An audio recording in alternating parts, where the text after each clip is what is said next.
Hi, it's Congresswoman Jan Schakowsky again with Jan's Plans and Pans. I'm dressed warmly because it's about 2 degrees outside. As you know, we are in the midst of a real cold spell in the Chicago area, and lots of snow as well. So I hope you're doing well and are warm and cozy. I am sure you know that today was the day. I'm doing this on Saturday evening. Was the day that Donald Trump was not convicted of and removed from office and prevented from running again. But 7 Republicans voted with the Democrats to charge him as guilty and to remove him from ever being able to run again. And I think that that's pretty good. But what I really want to say is that I think that our managers of the impeachment and of the trial were magnificent. And the words that they said and the videos that most of us had never seen, all of them, were an incredible indictment, unequivocally, of Donald Trump. And that will be part of the historic record. This is the most dangerous president that ever was. And we saw it so graphically and expressed so passionately and so articulately. I wanted to give a special shout out to my colleague, Congressman Jamie Raskin. He was head of the team of managers, but he did such a magnificent job given the circumstances also of his life. It's just a few weeks ago that he lost his 25-year-old son. So he is in deep mourning inside, but executed his duty of making the case on why Donald Trump absolutely deserved to be convicted. And those words will echo forever, I believe. Though I'm not surprised that most of the Republicans voted to acquit Donald Trump, shame on them. I think most of them know better, but so many of them are just cowards. They're afraid of him and his supporters. And what did Mitch McConnell do? He got up and actually made a long speech, and we will see those words quoted over and over again, that essentially did indict Donald Trump, but nonetheless, he couldn't bring himself to vote to convict him. But Donald Trump isn't going to get away with things because there's going to be a lot of upcoming liability lawsuits and a criminal investigation that's going on in Georgia as we speak, because we all heard Donald Trump on the telephone trying to change the outcome of the election, that all he needed were so many ballots to be changed. The officials in Georgia would not comply, but that criminal investigation goes forward. But in the Congress, it is time now for us to turn the page, and we are, because we're going to be dealing with the American Rescue Plan. This is the plan of Joe Biden to revive our economy, to crush the virus, and to relieve the anguish of so many Americans. And if you are among them, this is really good news. So this week we had in my committee a virtual marathon markup of a bill, and all our committees are doing that. And here's some of the things that we're going to see in the bill, I hope. $1,400 check that is going to go to people who make $75,000 a year. That's for an individual, or $150,000 for a couple. Help for the unemployed, extension of benefits. And this part I love, an increase in the minimum wage.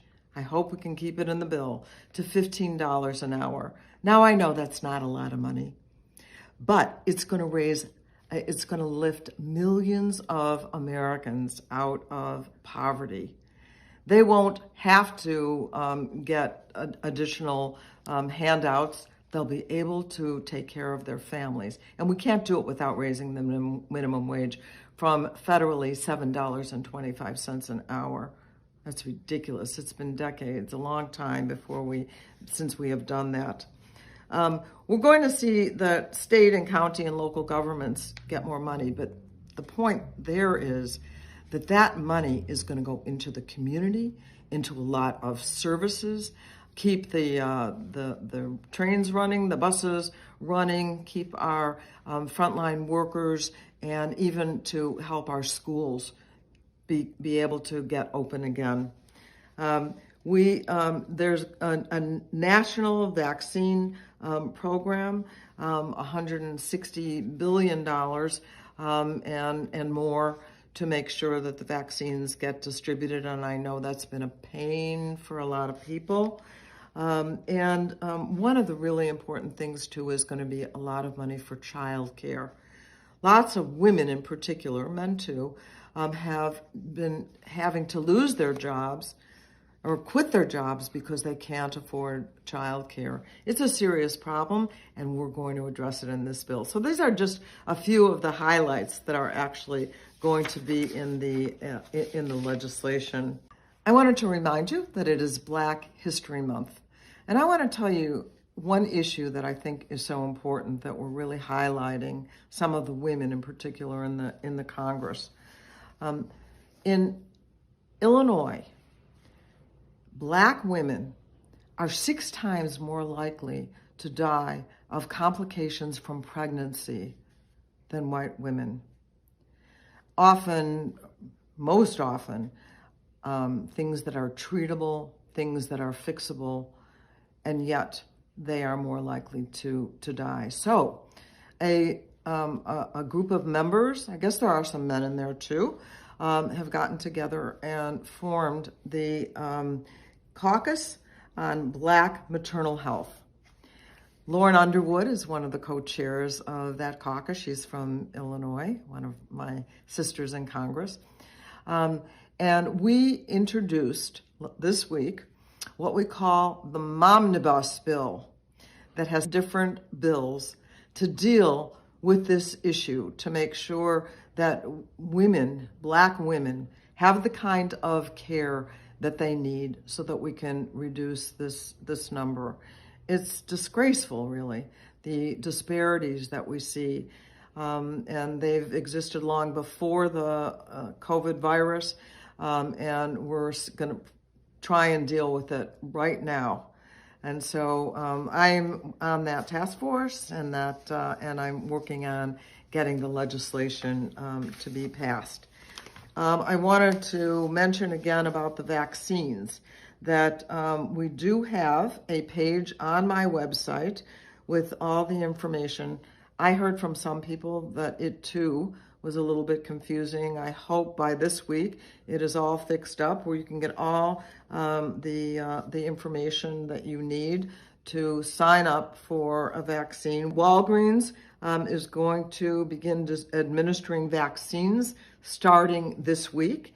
And also this week, President Biden has confirmed an additional 200 million vaccine doses, and they've been ordered, as I said, this very week.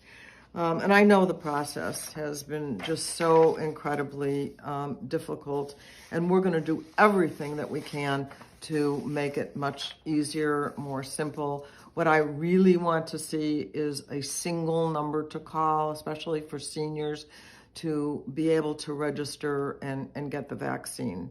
So I want to work with the governor and with the president to make sure we have a process that's much easier. On COVID, we're actually making some progress. I wanted you to know that. 1 month ago, our nation's 7-day average was 253,000 cases. But as of yesterday, our 7-day average was down to 97,000. Now, 97,000 is still a lot of people. But as you can see, that we are going in the right direction. Illinois, too, our numbers are dropping. But still, do not stop doing the things we need to do. That is the mask wearing, the hand washing, the distancing. Be very, very careful. So despite the cold and with the snow, it is Valentine's Day tomorrow. I think it's probably the coldest ever, but it is Valentine's Day, and I want to take this opportunity to tell each and every one of you, I love you. Happy Valentine's Day. Thank you for watching my video. Make sure you subscribe to my YouTube channel and follow me on Instagram, Twitter, and Facebook, where my handle is @Jan Schakowsky.